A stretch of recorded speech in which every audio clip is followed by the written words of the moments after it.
சொல்றது இது நார்மலு.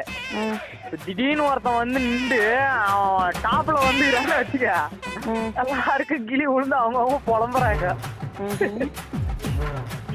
சீமானு ஓட்டு சீமானு அங்க என்னத்துக்கு கேறாங்கன்னு தெரியல. ஒண்ணு கூட வாங்கல. அவன் தான் சோடி முடிச்சு ஒண்ணு கூட இல்லவாங்க.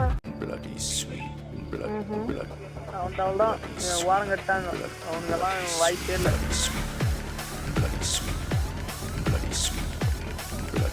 ஆனா இன்னும் முன்னிலைன்னு சொல்லிதான் ஒண்ணு இருக்குது.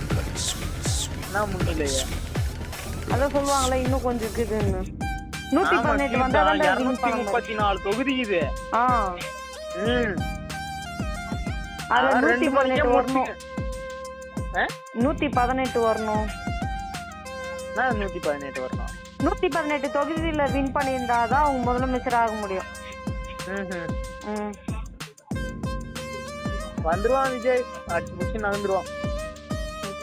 நானும் வந்துருவாங்க தான் சொன்னேன். என் தம்பி தான் வந்து என்ன பண்ண போறான் அப்படின்னு. ஓட்டு போட்டியே எவனா வந்தானான்னு கேக்குறது தானே.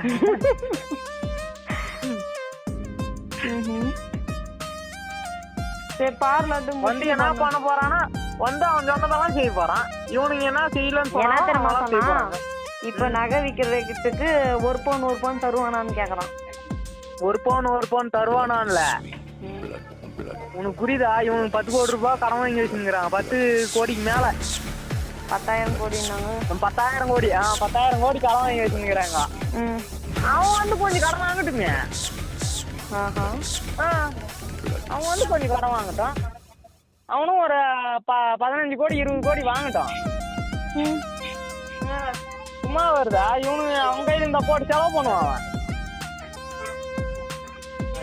அவன் எல்லாம் கடன் வாங்குறவனுங்க தான், அதுல கொள்ள அடிக்கிறவனுங்க தான். சரியா? அப்ப வந்தா நல்லா செய்வாரா செய்ய மாட்டாரா? வந்தா செய்வான். நம்பிக்கையில தான் ஓட்டு போட்டுக்குது. வந்தா செய்வான்.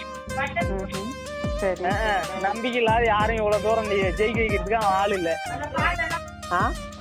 நம்பிக்கை தான் வாழ்க்கை. வந்து செஞ்சாருன்னா அடுத்த 5 வருஷம் அவரு தான். செஞ்சாலும் செய்யலாம்னா 5 வருஷத்துக்கு அவரே தான். அந்த அடுத்த 5 வருஷம் சொல்றேன். அதுக்கு அடுத்த 5 வருஷம். ஆமா, இப்ப என்ன பண்றாங்கன்ட்டு பாத்துட்டு அதுக்கப்புறமா யோசிக்கலாம். அதுக்கப்புறம் 5 வருஷம் அவரு தான் செய்வாருன்னு நம்பிக்கை.